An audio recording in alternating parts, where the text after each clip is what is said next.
Iron Man is the face of the MCU, and 6 years after his death, Marvel's still searching for a hero to take his place. They couldn't move on from the character or the actor, which is why Robert Downey Jr. is back. But if Marvel has dozens of fan-favorite heroes in the comics, why couldn't any of them fill Tony's shoes? Today we're breaking down how Iron Man became an icon, and why it was impossible for Marvel to find anyone who could take his place. Tony Stark worked because of how his character grew throughout all the movies he appeared in. It's not just that he went from a narcissistic billionaire playboy to a hero in his first movie. Sure, that was great, but after that, we keep seeing his arrogant side come out. Yet in the end, he always does the right thing. In Iron Man 2, he's dealing with drinking issues and trying to settle down, and in the end, he decides to make things official with Pepper. In the first Avengers, he doesn't want to team up with anyone, but when Earth needs him, he's ready to sacrifice himself to save everyone else. In Age of Ultron, he's a control freak who wants to push his will on others, supposedly to protect them. And at the beginning of Endgame, he blames Steve for the loss to Thanos, just to cover up the guilt he feels over losing Spider-Man. At first, he's not even on board with building a time machine, because he doesn't want to mess up his perfect life. But by the end of the movie, he chooses to make the ultimate sacrifice so that everyone else can live a better life. Isn't that what superheroes do? It's a really powerful redemption story that runs from his first appearance in Iron Man 1 all the way to his death in Endgame. This constant back and forth is what made people really connect with the character and the actor's performance, because he was the best developed character in the whole Infinity Saga. We could relate to him because he was human and flawed, but he still wanted to do the right thing. The logical next step would have been to replace him with someone similar, and Marvel did try. While they were filming Endgame, Chadwick Boseman told journalist Joanna Robinson that the plan was to introduce a new trio for the next saga: Black Panther, Captain Marvel, and Spider-Man. I know that today that sounds like the worst idea in human history, but back then it made sense. Black Panther had made over $1 billion at the box office and was quickly embraced by fans. Spider-Man was the most popular superhero in the world, and Captain Marvel was being pushed as the most powerful Avenger who'd play a key role in Endgame. The three of them were supposed to take over for Iron Man and appear in a bunch of projects as the new leads of the MCU, but that plan fell apart. Captain Marvel did great at the box office, but fans didn't like the character or the actress, so making her the face of the MCU was a really dumb idea. Marvel and Sony clashed during the making of Far From Home, and Spidey almost left the MCU for good, so Kevin Feige decided not to make him a big focus in upcoming projects. And then Boseman passed away in mid-2020, and Marvel chose not to continue with his character. This new trio didn't even get a chance to debut. Aww. With that whole plan falling apart, Marvel went in a different direction. They wanted to repeat the formula that had made Iron Man a hit by introducing brand new characters from scratch, just like they did in Phase 1. That way, they could build up the heroes however they wanted and let people fall in love with them over time, like they did with RDJ. But they didn't go with the characters people actually wanted to see. By 2019, Marvel had already gotten the rights back for the Fantastic Four and the X-Men, which meant they could have used Deadpool, Wolverine, Magneto, Professor X, and Marvel's first family. But instead of doing that, or finally redeeming Cyclops in live action, they decided to go with low-profile characters. In Phase 4, they introduced Shang-Chi, the Eternals, Kate Bishop, Moon Knight, Ms. Marvel, and Hulk's cousin. Then in Phase 5, they brought in the Thunderbolts, which are a bunch of unknowns, and gave a show to Echo, Agatha, and Ironheart. Big name characters only started showing up with Deadpool and Wolverine, and they are not even from the MCU. They come from the Fox universe. We had to wait 6 whole years for the Fantastic Four to finally show up, which should have been the first movie they released after the Infinity Saga. If they'd done that, we'd have already seen Pedro Pascal and the gang multiple times in in live action. Maybe one of the Fantastic Four would have already become a major icon, cause historically, they were way bigger than Iron Man in every medium, at least until Tony showed up in the MCU. Didn't know this was a popularity contest.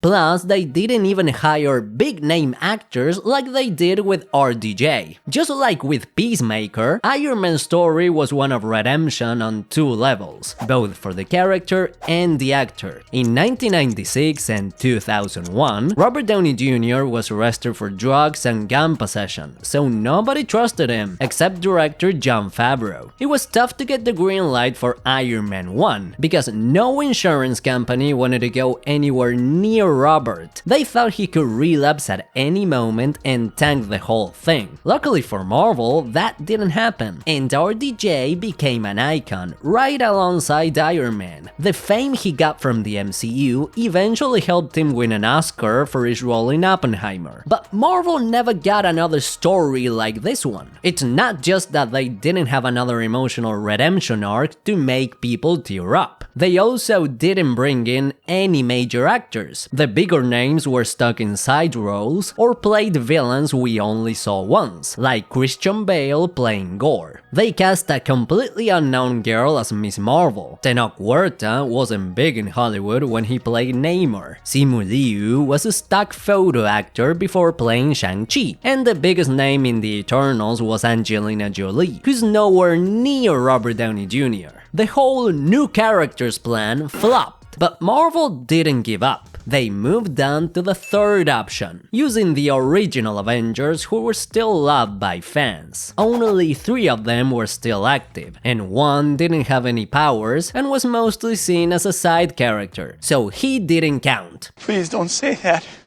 Hulk could have been a solid replacement for Iron Man. He was an emotionally complex and insanely powerful character people could connect with. But sadly, the Russos nerfed him in Endgame because they didn't know what to do with him. On top of that, they changed his personality and turned him into a friendly comic relief who couldn't carry the weight of the whole MCU. And to make things worse, Universal still owned the distribution rights to Hulk movies, so Marvel couldn't even make a solo film without their permission. Even if they brought back the Savage Hulk everyone wanted right after Endgame, Bruce was never gonna be as front and center as Tony. With Steve retired and Black Widow stiffer than a brick, the only one left was Thor. He's another super charismatic and powerful character, and he's interesting too because of all the losses he'd been through and how he'd strayed from his path as a god. But his arc had started to feel pretty repetitive, since he kept learning the same lesson in every movie. Still, fans loved him, and he had the most epic moment in Infinity War. Plus, before the MCU, he used to be way more popular than Iron Man, and Chris Hemsworth had the look to play Thor for many more years. He could have been the perfect pick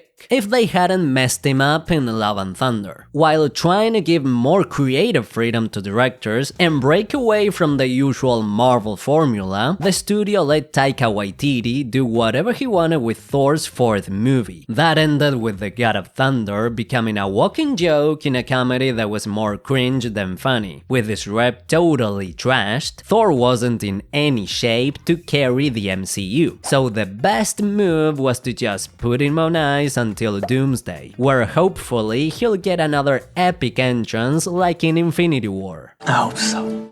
With that third plan flopping, Marvel played their last card, squeezing as much as they could out of Phase 3 and beyond characters like Doctor Strange, Wanda, and Loki. Yeah, I'm counting Loki cause technically the version we have now in the MCU is a new character. These 3 had some pretty solid development, right up there with Tony's. Wanda gave in to her dark side and turned into a villain. Steven is basically Tony Stark with a different look, and Loki went from a ruthless villain to a selfless hero. He went from wanting a throne just to feel important to being a regular guy who just wants a peaceful life with the girl he likes, instead of sitting on a lonely throne forever. You could argue he's been written better than Tony, so he easily could have taken over as the MCU's leading hero. It would have been poetic too, the bad guy from the first Avengers becoming the most important important hero in the MCU. But that didn't happen for one simple reason. All that amazing character growth happened across 2 seasons of a TV show, not in the movies like it did with Iron Man. Even if both seasons of Loki had good ratings, they didn't have the same cultural impact as a big Avengers-level blockbuster. Plus, he's only shown up twice in the last 6 years, and not once on the big screen. This is a big deal. Tony became the face of the Infinity Saga because he showed up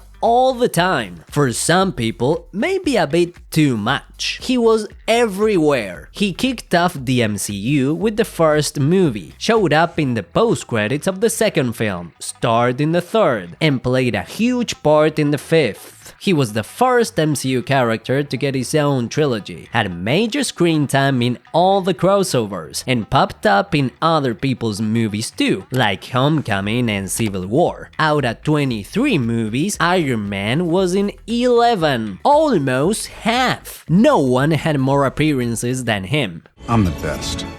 Meanwhile, Loki only showed up in his own show. No cameo in Deadpool and Wolverine, not even a blink in Love and Thunder, and we're not gonna see him again until Doomsday. Wanda had WandaVision, then got killed off right after in Multiverse of Madness, and we've only seen variants of her in What If and Marvel Zombies. Steven could have been the connective tissue between different projects and become the lead, but he only showed up in No Way Home and Multiverse of Madness. He didn't show up in WandaVision, even though they planned for him to and scrapped it at the last minute. And not even a quick cameo in Loki. Sure, he had a few appearances in What If, but that wasn't even the same version of the character. And on top of all that, he went through some serious character assassination in Season 3. The problem is the structure. After Endgame, Marvel stopped building a saga around a few key heroes. Instead, they started telling standalone stories that barely connected. That was great for trying out new tones and introducing new characters, but it made the universe feel way less cohesive. And because movies weren't building toward Avengers crossovers anymore, we had to wait years to see certain heroes again. If you loved Shang-Chi, well, too bad. We've only seen him 3 times in 5 years, and 2 of those were animated. So no matter how well written a character was, it was impossible for anyone to carry the same weight or have the same level of development as Iron Man, because the new MCU structure just doesn't allow for it. I'm not even surprised they brought Robert Downey Jr. back. People already love him, and I wouldn't even be shocked if he ends up playing both Doctor Doom and an Iron Man variant in Doomsday and Secret Wars. I know that sounds a bit wild, but after the failure of these 4 different plans to replace Iron Man, bringing RDJ back was a genius move. I explain why in this video.